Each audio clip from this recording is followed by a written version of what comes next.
Bienvenue dans Structurer pour gagner. Ici, je vous parle de structuration, de liberté et de bon sens fiscal. Sans bullshit, juste des clés concrètes pour mieux décider.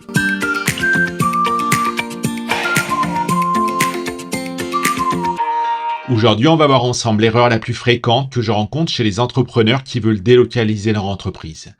Une erreur qui peut vous coûter très cher.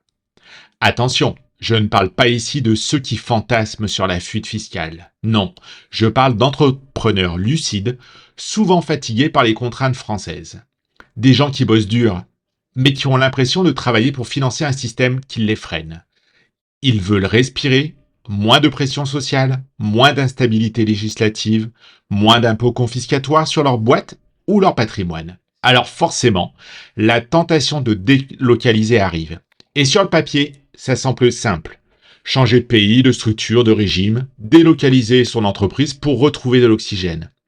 Fiscalité plus légère, moins de contraintes sociales, plus de liberté d'action. La promesse est séduisante, vous en conviendrez. Mais c'est là que beaucoup se trompent. Il y a une erreur que je vois revenir encore et encore. Une erreur qui peut coûter très cher, financièrement, juridiquement, mentalement. Et aujourd'hui, je veux vous en parler clairement. Pour moi, l'erreur numéro 1, croire que le plus important, c'est le pays. Portugal, Émirats, Royaume-Uni, Estonie, États-Unis. On passe des heures à comparer les taux d'imposition, à lire des forums, à écouter des vidéos qui promettent des économies d'impôts spectaculaires. Mais on oublie le cœur du sujet. Comment est-ce que je structure mon activité pour qu'elle tienne la route? Et ça, peu importe le pays choisi. Et quand on se focalise uniquement sur la destination, on oublie de se poser des questions simples mais cruciales. Qui facture quoi? À qui? Quel est mon vrai lien avec ce nouveau pays? L'entreprise a-t-elle une substance économique réelle? Quelles sont les conséquences sur mes contrats, mes clients, mes assurances?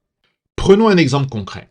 Un entrepreneur français, que nous appellerons, je ne sais pas, Marc par exemple, décide donc de délocaliser sa société à l'étranger.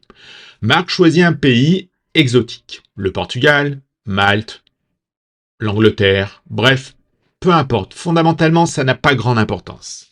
Marc ouvre donc sa société sur le territoire en question. Il fait appel à une société de domiciliation pour y installer une adresse fiscale, qui ne sera qu'une vulgaire boîte aux lettres, puis il ouvre un compte bancaire professionnel dans une néobanque. Car oui, Marc ne pourra pas ouvrir un compte professionnel dans une banque nationale, car ceci est réservé aux résidents fiscaux de ce fameux pays. Et ça, depuis 2024. Donc Marc a ouvert sa jolie petite société toute neuve. Marc a 100% de sa clientèle en France. Et donc il va continuer à travailler avec cette clientèle en France en facturant par l'intermédiaire de cette nouvelle société. Mais Marc, lui, est toujours situé sur le territoire national français, où il exerce pleinement son activité commerciale. En tant que dirigeant de cette entreprise, il devrait être techniquement installé dans ce fameux pays exotique. Mais non, Marc est toujours en France, parce qu'il vit en France. Et qu'est-ce qui va se passer?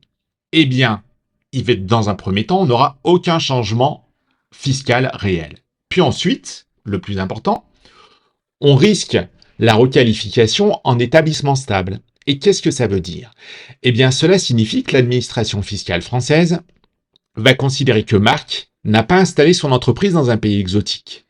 Il l'a bel et bien installée en France. Et pour quelle raison, me direz-vous?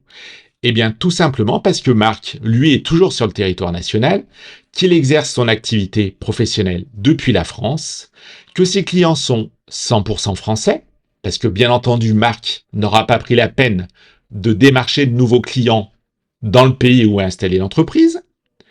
Et qu'est-ce que cela va apporter par la suite? Eh bien, un redressement fiscal. Et croyez-moi, ce que je vous explique aujourd'hui, c'est pas de la théorie. Je l'ai vu. Et pas qu'une seule fois. Alors, si vous voulez délocaliser, commencez par réfléchir en logique de structure. Qui tient quoi? Quels flux doivent être redirigés? Et comment? Quel est le vrai rôle? Où est la substance économique de l'entité? Est-ce que cette structure est cohérente avec votre présence physique, votre activité, vos revenus? Parce que ce qui vous protège, ce n'est pas une adresse à l'étranger, c'est un montage solide, justifiable et durable.